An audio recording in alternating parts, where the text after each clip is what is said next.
And Mark, why don't you bring us to prayer? Come on, you're up. Microphone there. Here you go. Okay, let us pray. Our Heavenly Father, thank you for everything that you have done for us. We appreciate it. We know we fall short many times. Please forgive us. Help us to always do better. And thank you for the food that you put before us today and the fellowship. We appreciate everything. Thank you so much. We say this prayer in Jesus Christ's name. Amen. Okay, let me get started. A lot of material to cover. My name is Crypto Craig, and I'm going to give you a class on crypto. What it's a repeat from the prior class with a little spice on blockchain. So I'll go over that. It's actually I think, a very interesting class. First of all, let me go over the agenda. There's what's the landscape? What is the currency? What's the characteristic of gold? The introduction of Bitcoin characteristics, blockchain technology, which is some of the slides I've added, alternate crypto coins, and how to purchase, and then a conclusion. So let me just first of all talk about the landscape, folks. We have hyperinflation, okay? If you don't know it, go to the gas station. We have a 15% inflation, and it's actually built in. What is it? Inflation is when a lot of money is chasing too few goods. So too much money chasing too few goods. That's what it is. And it's basically the corollary is a debasement of the currency. I would have to say that our leaders have failed us, folks. It's a criminal what they've done. They printed money, and basically what it means, it's a hidden tax. So every year your money is debasing at 15%. So saving, as they say, there's a phrase, cash is trash, and that's right. You're getting now, the corollary too is also you have asset inflation. That means houses are going up 15%, 20%. And so that's a problem. Now, that's the landscape. The only areas, in fact, by the way, they've done studies and S&P and the market literally tracks that 15% and 20% inflation rate. Now, the only thing that outpaces the inflation rate is like NASDAQ, some of these cutting edge technology. So they have that initial bump until it becomes a mature industry. So now, also a lot of governments have what they call a competitive devaluation. I mean, I could go on and on and on a lot of the stuff, but basically if you debase your currency, your assets and goods are cheaper. So it helps your exports. Okay, so a lot of this, it's kind of obvious, but maybe it's not so obvious. Now, here's the problem.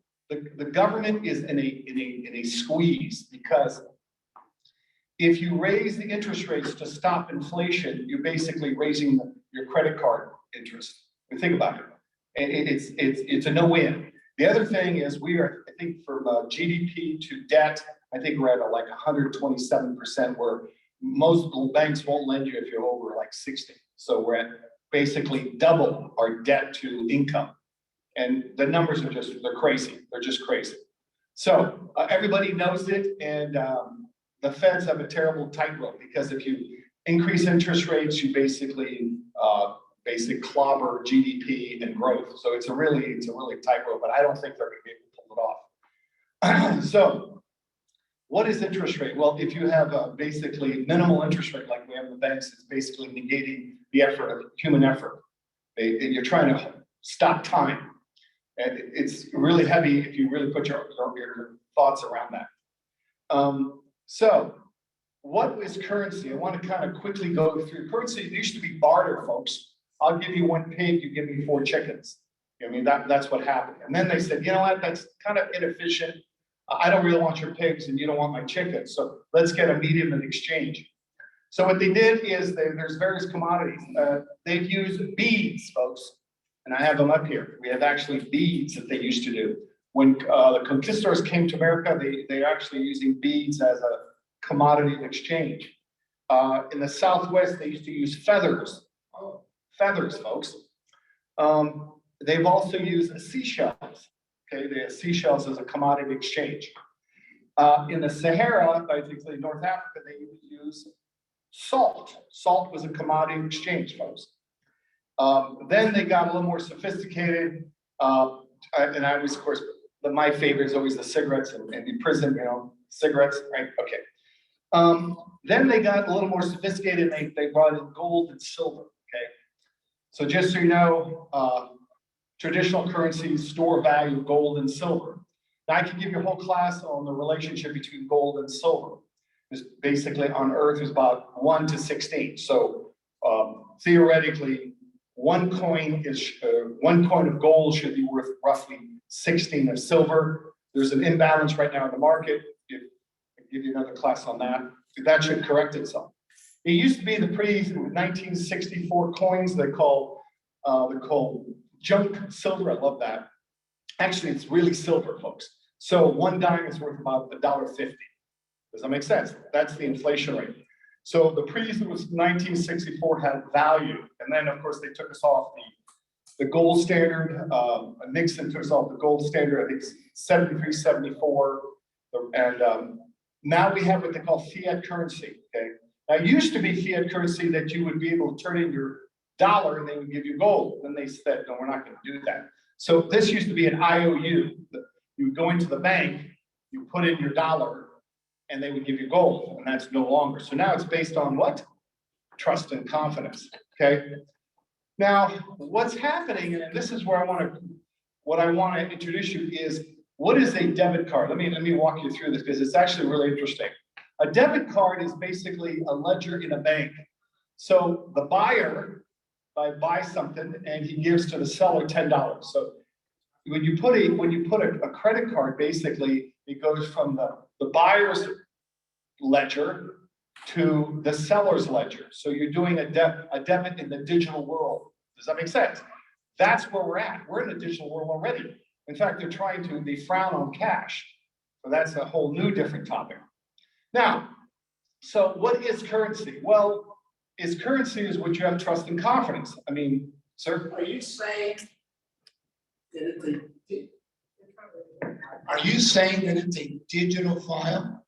It's a digital file. In cyberspace, the banks, when you basically have a credit card or a debit card, I mean, conceptually, you have a ledger, you have a buyer and a seller, and they take $10 off the buyer's ledger and they give it to the seller. So it's just a ledger.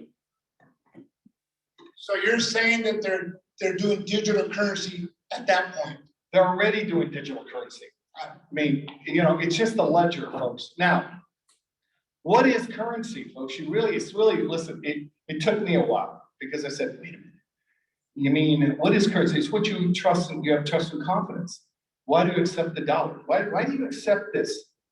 Why do you accept this as tender? Well, because everybody's accepting it because it's legal tender. Well, because we trust the government that the government's not going to fold.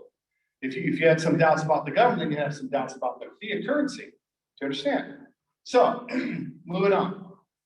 What is the characteristics of gold? It's durable, portable, scarcity, divisible, recognizable, and it's decentralized, right? If I give you a piece of gold, there's no IOU. It's not like a dollar old times where you're going to the bank. It's not an IOU. Make sense? So then you have introduction of Bitcoin, okay? Now, it's referred to as digital currency. Well, you got to put your head around this one because it's what is digital currency? Well, it's just a ledger in cyberspace. Now, it's a ledger in cyberspace, okay?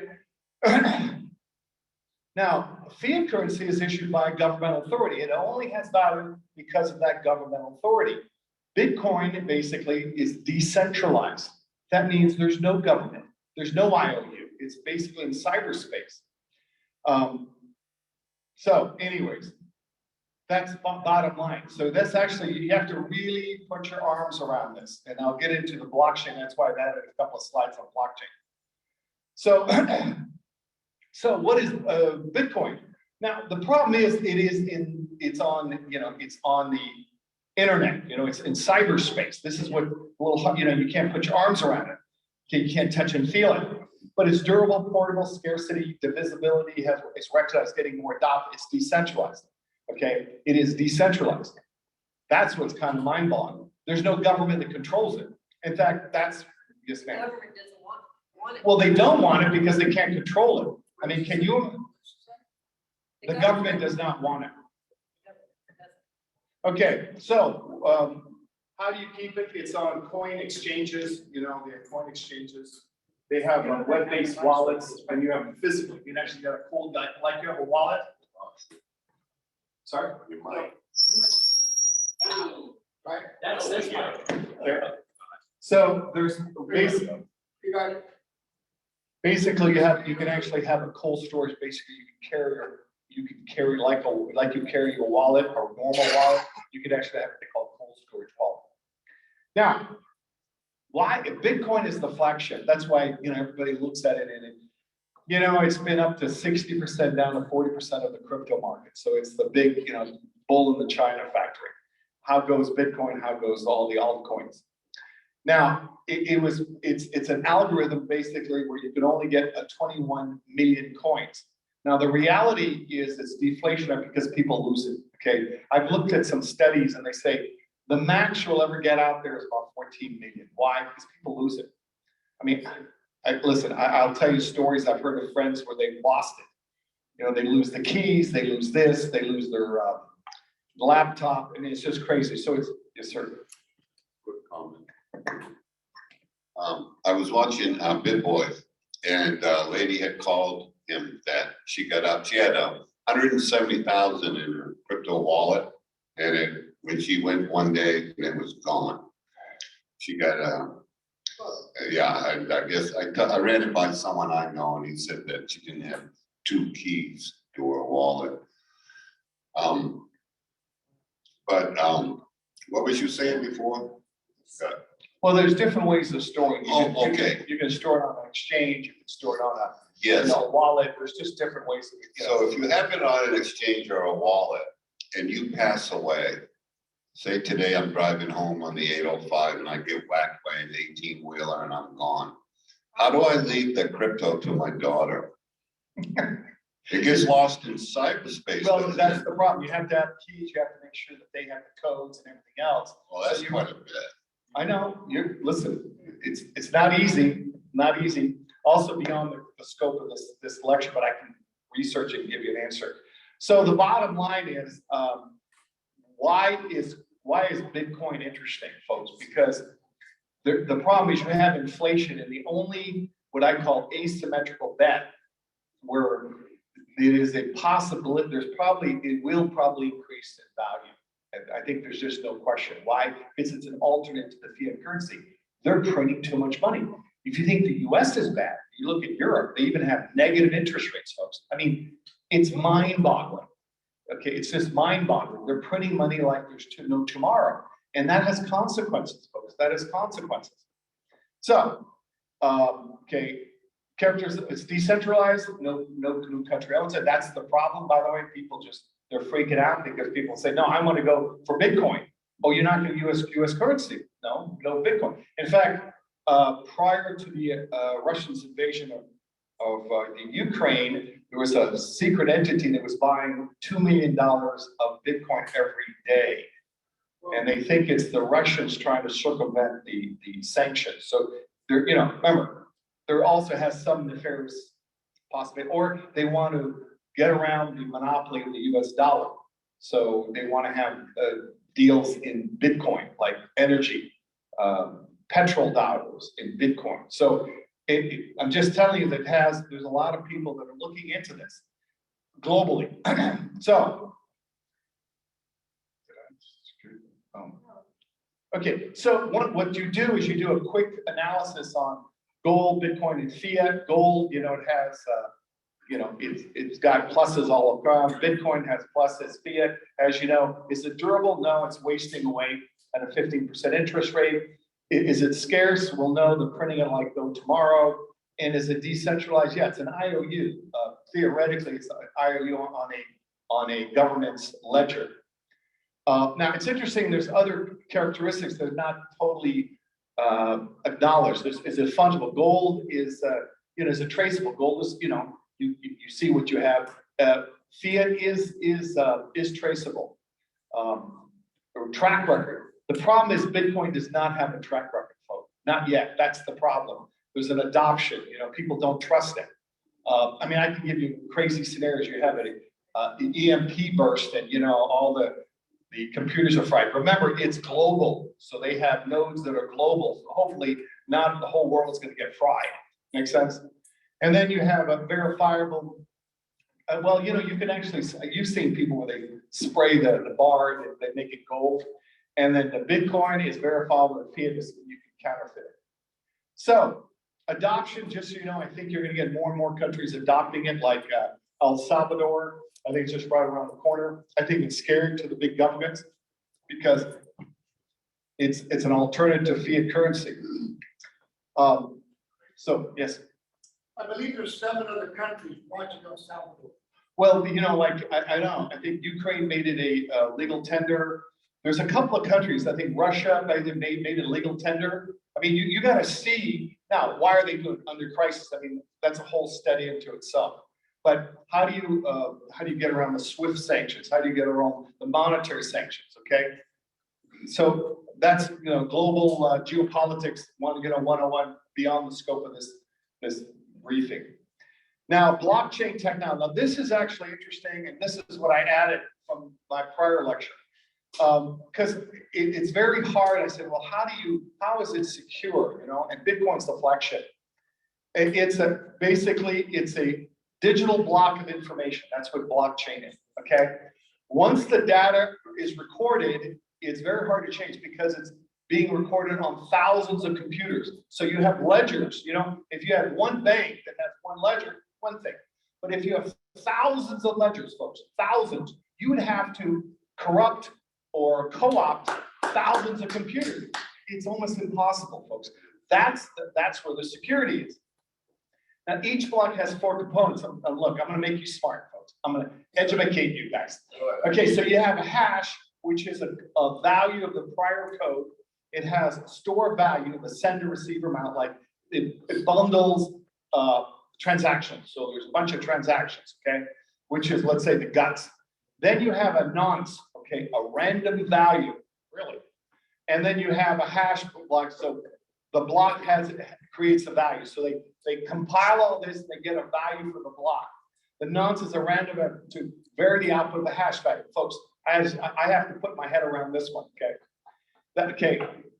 Now, the hash value is resulted from an algorithm called SHA-256 algorithm, okay? And it creates an alphanumeric tag.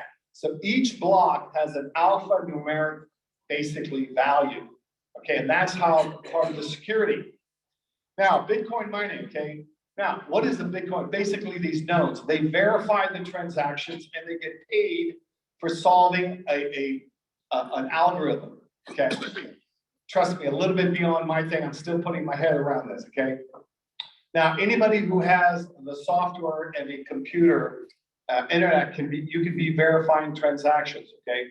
And people compete to verify basically the hash value of these blockchains, and they get paid. And it's called proof of work. So the miners, they collect, aggregate data, they verify transactions, they pool. Basically, they pool these transactions called memory pool until it's verified. They create block headers. They have summary of work.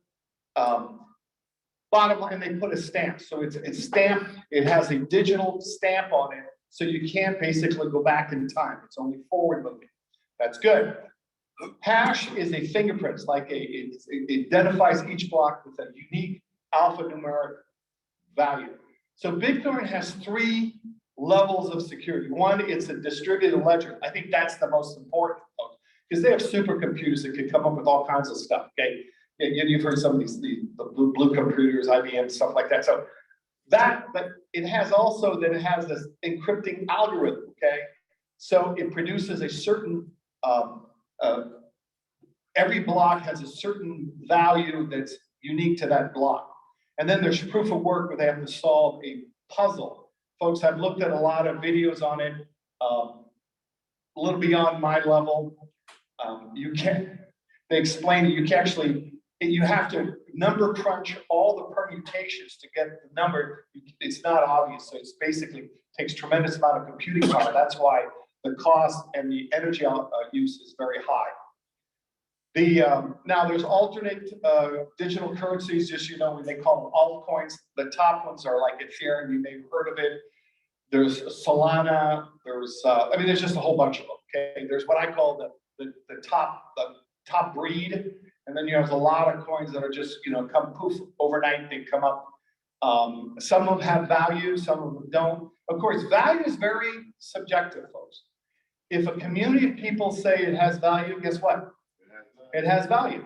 You look at a Mona Lisa, some people say, well, I can't use the Mona Lisa. But some people, art collectors, say, that has tremendous value to me, right? So remember, you have memes and, Dogecoin and Shiba Inu and all this. You say, well, what does it do? Well, remember, there's also the games. There's a bunch of cryptocurrencies where they're gaming. They play to earn. And, if you have thousands and hundreds of thousands of people that play, guess what? It has value, folks. It has value. So anyway, moving along, how do you purchase? You can buy Bitcoin. They have these exchanges, Coinbase, Kraken, there's a bunch of them. You can buy it on the phone. On the phone, of course, you're not buying. They're going to have a wide spread because they're charging you a lot. You're not getting the best purchase price. But there's Venmo and Cash App, and then you can buy it like an ETF, like owning a GBTC, BTC. Okay. And then the conclusion, okay, folks, so crypto is very innovative, it's very disruptive. I do think that all roads lead to Bitcoin. I'll tell you, I know there's a lot of fluctuation because it's hard to value these new stocks. This new entity, it's very hard, it's like early stages, okay? But Bitcoin's flagship, Bitcoin uses the blockchain technology that I talked about. It's very secure. I think it's gonna take a long time before they even crack that one, because remember I said there's thousands, it's a distributed ledger. That means there's thousands of ledgers across the world that are tracking the same number. Very hard to crack that one. They also have encrypted hashing. So it's alphanumeric. Each block has a distinctive code. And then you also have proof of work. So there's actually 3 or 4 ways that's triangulating the security. A lot of these cryptos have what they call IC initial coin offering, almost like it's like stock offerings. Okay, they're very much looking like stocks, and that's one of the problems with the SEC or the government is looking at it and saying, well, it looks like a stock, and it should be regulated like a stock. And so that's a whole battle that I don't know how it's all going to play out. I do think it's going to affect finance, banking, insurance, folks. You can basically stack a crypto coin in basically some of these entities, and they'll pay you money. They'll pay you 8, 10, 20%. It's crazy. Well, why would you put your money in a bank where you get 0.0001 when I can go over here, buy a coin and stack or stake it? Now, they'll pay you in the coin that you stacked or staked. So if the coin goes up, remember, you're getting a double variable. But if the coin's going up and you're getting interest rate, you can see it's a big bonanza. The cryptocurrency is at its infancy, folks. It really is. Okay. I'll tell you one of them that I saw a long time ago was Salt. It was and I thought, God, this is cutting edge. Did I invest in it? Yes. Okay, so I just want to tell you, it went bust. Okay, I'm saying, remember the Roadrunner? Okay, I didn't. Okay, so but I'm saying this is genius. It's genius. You know what I mean? So it's really, you don't know who's going to finish the finish line. You just don't know. You have the big boys. Some of these people now are market capitalization in billions, folks. Big B, not A, B. So these are big boys, and you're going to start getting accretion by acquisition. Mergers and acquisitions. So the big boys, when you have billions and you like a new product, you buy it. It's no different. Amazon, Google. That's what they do. You see us emerging technology, you just buy the brains. At some point, you don't even care about the zeros. You're big enough that you can. It's like I call it gravitational pull. At some point you become a planet and you have such gravitational pull, the satellites get pulled in. That's what's happening. So crypto is at its infancy. I think, I understand war and everything else. There's a lot of ups and downs and everything else. But I think most people predict that by the end of the decade, it will be 100x.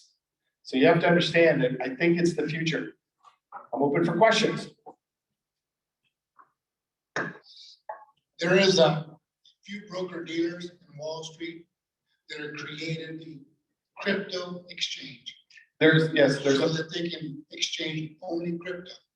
And that is the new thing. I believe crypto will absolutely, without a doubt, gonna challenge Wall Street. it's brand new, it's cutting edge. It's interesting. I'm personally fascinated by that because it's kind of just so you know, it's kind of like a hybrid with corporations. Do you understand? So I've actually looked at the legal ramification. And, I used to be a patent attorney. So I said, how does this work? So what I'm trying to say is I have enough background that I looked at this and I said, it's like, the tell the truth is probably 10 cases. 10 cases are defining this space. Does that make sense? 10 key cases from the government. People say, well, it's murky. Yeah, it is murky, but there's certain cases that start defining the space. And I think that it's brand new future is going to be, it's awesome. It's new frontier. Could you elaborate a little, there we go, sorry about that. Could you elaborate a little bit on the miners? When you mine, you buy a box, right? You set it in your windowsill and that logs things, transactions on the blockchain. And then you also get paid. I have to tell you, I'm barely putting my arms around it. What it is that you can be part of the network. And if you have the software and the hardware, you can do mining. They have actual special computers that actually, will mine. But you're solving. Here's the thing: you're validating transactions and you're getting paid to solve a puzzle. But are you getting paid in Bitcoin? Yes. Can you get paid in any other coin? No, not for Bitcoin. You get paid in Bitcoin. And how many miners do you have in your window? Well, How many are you allowed? Well, the way they do it is that by the algorithm, it's always halving. That's what they call the halving. And you used to get paid a lot, and then it's basically every 4 years that the rewards are diminishing. So I think right now it's like 12.5 Bitcoins. Well, remember, when it was 2 cents, it's nothing. But if it's at 50,000 or 100,000, that few coins that you're being paid is going to be a lot. Right. So there's a habit. I can put a slide on that. It's funny.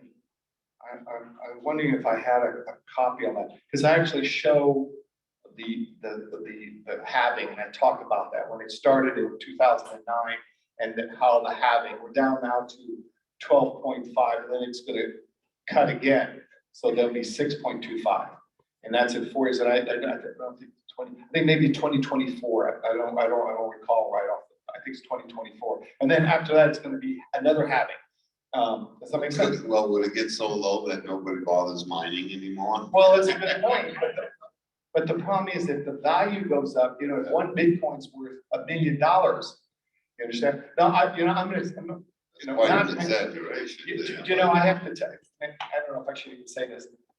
My brother works for Sony, and he actually has the patent on mining Bitcoin with your TV.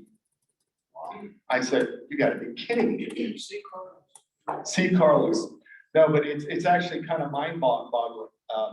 Because they have a deep miner too. I don't know. Yeah.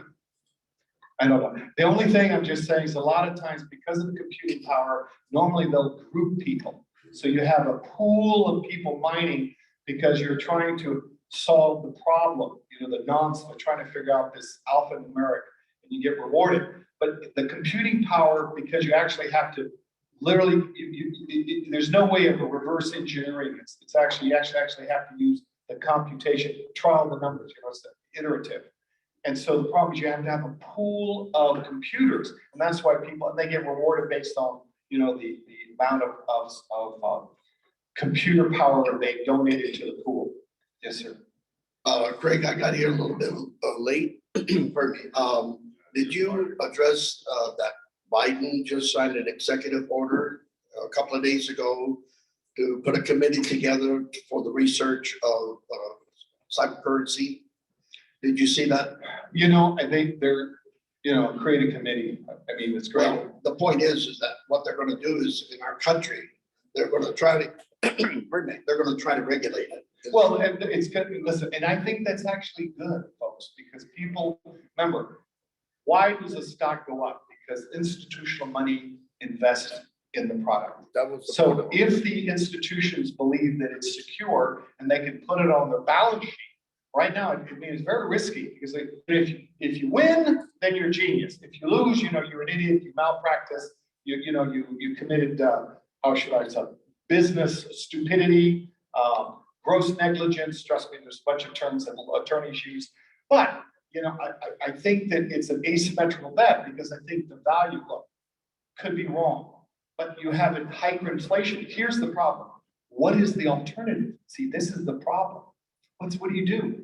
You're printing money, and we are now have our debt to GDP is like, I just saw the latest things, like 127% to our GDP.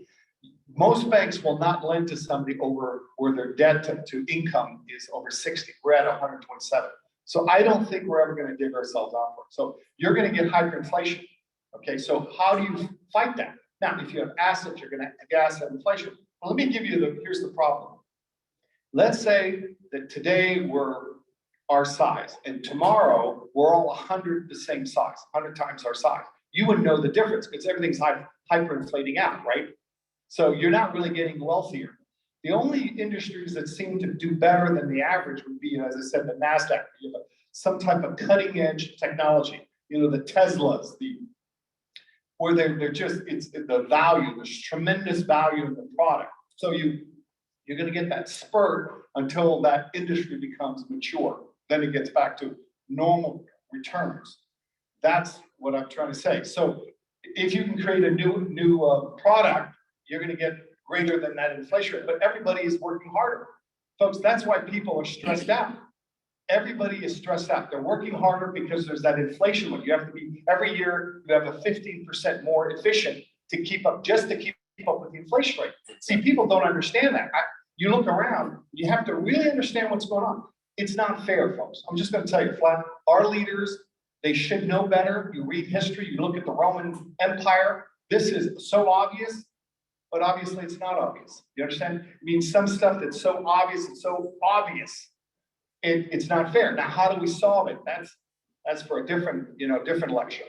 But no, Bitcoin is possibly part of the solution. And I think that most banks and institutions are going to start putting it on their ledger. Why? Because overall, it's always outperformed. It's just outperformed. By the way, just so you know, you're seeing a spike in gold. I don't know if you saw that one. And there's a spike in gold, spike in silver. Again, different lecture. But no, there's a problem, folks. And I don't, we really should put the best brains together to come up with a solution for the hyperinflation. That's the problem, folks. That's the big elephant. Everything else, whether you're Republican or Democrat, doesn't matter. There's a problem, and that's the problem, because there's no. How do you store your value? If you work your whole life and you put your savings in a bank and it's depreciating at 15%, give me a break. I mean, you don't have to be a rocket scientist. It's not rocket science. Most of this stuff is obvious, but obviously it's not so obvious. Sir? Are we good? Good, wrap it up. That was fantastic, Craig. That was great. Let's give Craig a great hand. Yay! I'm back here by public complaint. My name is Crypto Craig, and I'll be back if you want me back. That's beautiful. I'm gonna ask Helen if she can pray us out.